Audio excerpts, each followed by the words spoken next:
Hey guys, real quick demo here with Carrot Search. So this is probably the most undervalued and probably most unknown keyword visualization tool in search today. A lot of people just don't know about this tool, but it's a really good tool for visualizing keywords. So just a quick walkthrough of the tool. Do a search for Samsung phones. Now this isn't Google or Bing, it's some other search engine. So I kind of rarely pay attention to this, although it does kind of give you a good idea of what's out there for content on these, especially if you go into more specific keywords. But what's really cool are these two options here for the visualizations. So if you're working on a project and you want to be able to show like the breakdown of words, you can use Answer the Public, you can use SEMrush or some other tools, but the visualizations on these are really, really neat. And just being able to break down topics into subtopics and just seeing like how things just semantically spread out from a context standpoint of a keyword.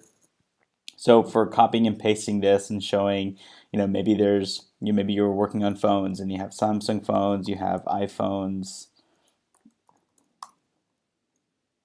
and other phones too, right? LG, Google Pixel, etc. You can screenshot all these, put them on a slide, and show the differences. That maybe there's not that many categories or a taxonomy to iPhones, but when it comes to Samsung phones, there is a lot more of a taxonomy. Or with LG phones, there's also more of a taxonomy compared to what you'll see with iPhones, for example. So comparing that on a slide can be really powerful with these visuals.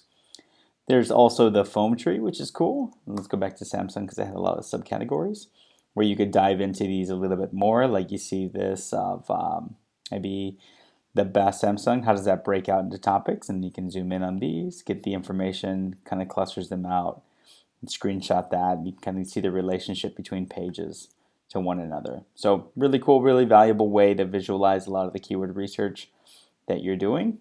So I hope you find it useful. If you just do a Google search for Carrot Search, or if you go search.carrotsearch.com, it'll take you to the tool. Just plug away some keywords. So happy keyword research. Cheers.